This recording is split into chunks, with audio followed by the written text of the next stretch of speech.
ఈ ఆలయం ఒక మహాశక్తిపీఠం. ఈ అమ్మవారు కోపగించుకుంటే ఒక ప్రళయమే అవుతుంది. దారీదేవి ఆలయం ఉత్తరాఖండ్లోని రుద్రప్రయాగ్ జిల్లాలో అతి పవిత్రమైన అలకనందా నదిలో ఈ దారీదేవి ఆలయం అయితే ఉంది. ఈ ఆలయం గురించి కొన్ని అద్భుతమైన విషయాలు ఈ వీడియోలో తెలుసుకుందాం. మీరైతే వీడియోకి ఒక లైక్ చేయండి.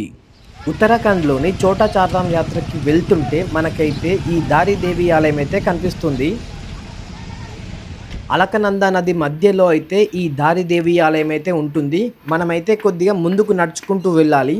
ఈ దారీదేవి ఆలయం యొక్క విశిష్టత ఏంటంటే, ఈ ఆలయంలో ఉన్న అమ్మవారు రోజుకి 3 సార్లు తన రూపాన్ని మార్చుకుంటుంది. ఉదయం చిన్న పాపలాగా, మధ్యాహ్నం ఒక అమ్మాయిలాగా, సాయంకాలం ఒక వృద్ధురాలిగా తన రూపాన్ని మార్చుకుంటూ ఉంటుంది. ఈ దారీదేవి అమ్మవారు ఈ అలకనందా నదిలో ఎందుకు వెలిసిందో ఇప్పుడు చూద్దాం. వందల సంవత్సరాల క్రితం ఒకసారి భారీ వర్షాల వల్ల అలకనందా నదిలో భయంకరమైన వరదలు వచ్చాయి. ఆ వరద ఉధృతికి కొట్టుకుంటూ ఒక రాతి విగ్రహం దారి అనే గ్రామం దగ్గరికి వచ్చి ఇక్కడ ఉన్న ఒక పెద్ద బండరాయిని తట్టుకొని ఆగింది. వరద నీటిలో కొట్టుకుంటూ వచ్చిన ఆ విగ్రహం నుండి వింతైన శబ్దాలు, ఏడుపు, లీలలుగా వినిపించాయి. స్థానిక గ్రామీణులు భయపడి ఆ విగ్రహం దగ్గరికి వెళ్ళడానికి సాహసించలేదు. కానీ అదే గ్రామానికి చెందిన ఒక వ్యక్తి అమ్మవారు కళ దైవవాణి రూపంలో దర్శనమిచ్చి, నేను ఆదిశక్తిని, నన్ను నీటి నుండి బయటకు తీసి ఇక్కడే ప్రతిష్ఠించు అని ఆదేశించింది.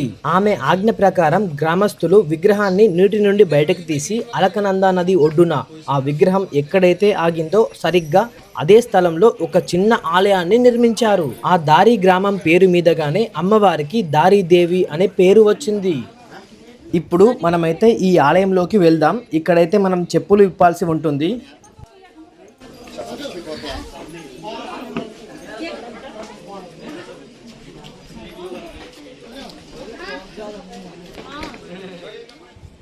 అదిగోండి చూడండి, అలకనందా నది మధ్యలో ఆ దారీదేవి అమ్మవారి దేవాలయాన్ని అయితే మనం చూస్తున్నాం. ఇప్పుడు నిజంగా అయితే ఈ ఆలయం చాలా అంటే చాలా సూపర్ గా ఉంటుంది. ఉత్తరాఖండ్లోని చోటా చార్ధామ్ యాత్రకి వెళ్ళే వాళ్ళందరికీ ఈ వీడియోని తప్పకుండా షేర్ చేయండి.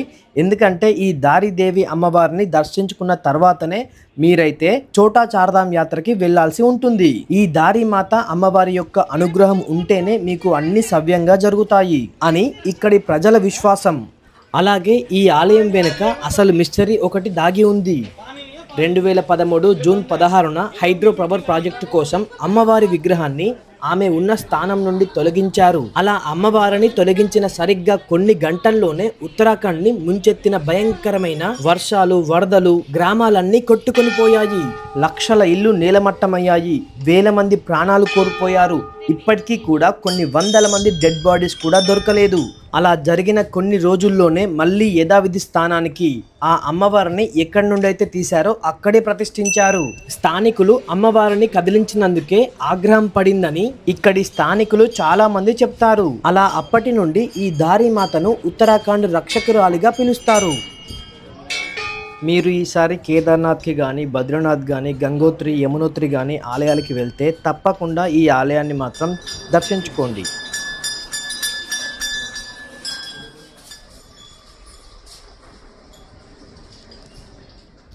మనకి ఆలయం లోపల అయితే వీడియో షూట్కి పర్మిషన్ అయితే లేదు. సో నేను అందుకే వీడియో అయితే తీయలేదు. మీరే డైరెక్ట్గా వెళ్ళినప్పుడు అమ్మవారిని చూడండి. కానీ ఇదివరకే ఆల్రెడీ ఇన్స్టాగ్రామ్లో, యూట్యూబ్లో, అలాగే గూగుల్లో ఉన్న ఫొటోస్ అయితే కొన్ని మీకు ఇక్కడ స్క్రీన్ మీద ఇస్తాను, చూడండి.